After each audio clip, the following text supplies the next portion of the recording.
Hey guys, Carl's right here. It's been a while. Anyway, this is Kerbal Space Program, for those of you who don't know.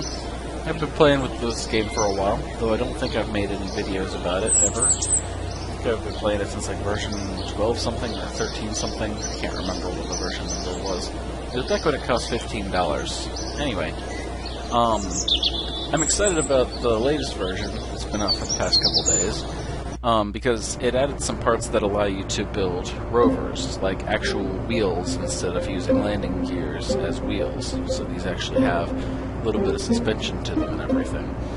And actual tires that can pop if you're too hard on them. They won't just snap off like flimsy landing gears. Anyway, so of course you can take rovers to other planets and stuff if you attach them to a rocket. But I've been mostly interested in just driving them around on Kerbal and testing out various things that you can do with them before I attempt something so bold as to take it to the moon or Duna or something like that. And so one of the interesting designs that I came up with when I got bored late last night, or technically I guess early this morning, was this. I'm tentatively calling it the launcher. I guess I could call it anything I wanted, but it was 2 o'clock in the morning, so that's what I ended up naming it. And so, I'm going to go ahead and go to the launch pad.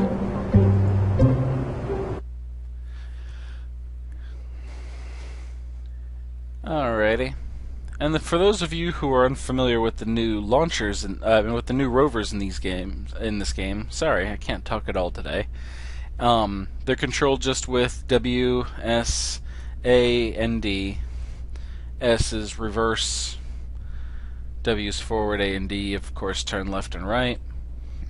And you can hold the B button to apply the brakes, which don't seem to work very well yet. And then, of course, you can click up here, like with any landing gear or whatever, and apply the brakes. Full stop. It's like parking brakes. And anyway, the most interesting part of my little creation here is, of course, the launcher itself, which is this solid rocket booster with some wings on it for guidance. Trust me, it needs these. A little nose cone just to look fancy. And there's a little backboard here. I put that there because I don't know if that helps it get a little bit of thrust, or if it's just kind of the way you'd see it in real life with a little backboard to for the thrust to hit on its way down so it doesn't just blast everywhere or whatever. I don't know, I just thought it was a nice touch. Anyway, what you're supposed to do is just hit Action Group 1, which is just the 1 button on the keyboard, which I set up to decouple this thing from the launcher and fire the rocket.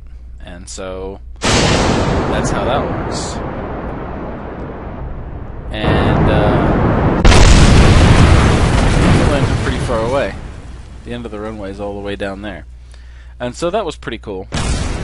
And I can't go back to my rover, but if I hit restart flight, you may have noticed that the rover recoiled significantly, so you'd be thinking, well, why don't you just, hit the parking brake so it doesn't recoil so much, so it doesn't roll 50 feet backwards across the ground or whatever.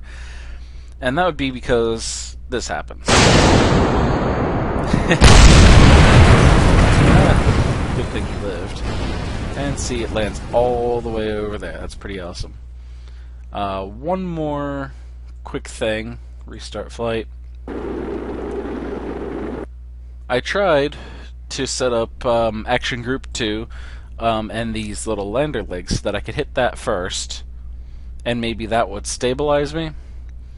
And, I'm aware that I could just remove the backboard or whatever, but I think it's pretty cool. And I wanted it to be kind of realistic and have that back plate for the thrust to bounce off of, so I'm not removing that. Trying to deal with the thrust in a realistic way or whatever. But these legs don't really change a little bit. I mean, okay, sometimes it does flip over. This time it happened to work just fine.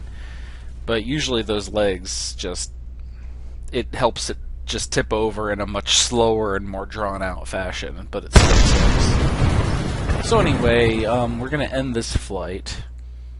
Not that it was much of a flight. Go back to the spaceplane hangar, And then I'm going to pause really quick so that if I mess up the next segment, I can just cut it out. Anyway, be right back. Okay, so I'm back, and this is the second version of this. You can see I took off the legs because they were kind of useless anyway. And the other major difference is that there's a little control module right before the nose cone.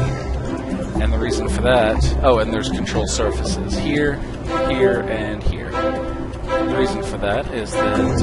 I'll show you the launch pad. And the reason that I went ahead and started a new video segment here is because sometimes I don't manage to switch to the correct thing right away. You'll see what I mean in a minute, because I have to launch this, and then I have to switch to it really quick with the bracket keys. And sometimes it selects like a piece of debris that's near the launch pad or something instead. And so, anyway, hit Action Group 1, and right bracket twice. Okay, there we go. And now, we can guide this thing. We can make it pull up, we can make it spin. While it's spun to the right, we can pull up to make it go right. We can do the same thing to make it go left. The only problem is that this thing doesn't have very much fuel, but you can continue to steer it for quite a while even after it runs out of fuel, because it still has... Well, you can see the new vapor trail effect right there. And anyway... It's being powered by electricity now, just the control surfaces themselves. And it has quite a bit of electricity. You know, it's only used about a quarter of its electricity so far. And it has aerodynamics to help it. And so you can kind of still use inertia and aerodynamics to point it where you want it to go.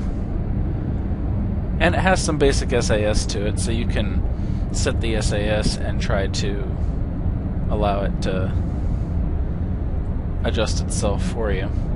I'm actually trying to aim for the launcher itself, which has come... Oh no, I'm not gonna hit it. Not gonna hit it, didn't go far enough. But anyway, you get the idea. That one is a guided, that's why I called this the launcher guided. This is a guided missile. Anyway, that's all I really wanted to show you in Kerbal Space Program today. But I really love this game, and I especially love it now that stuff is getting added to it on a more fast and continuous cycle and everything. So it's possible that you may see more Kerbal Space Program from me in the future. Anyway, hope you all thought that was neat. Thanks for watching, and I'll see you next time.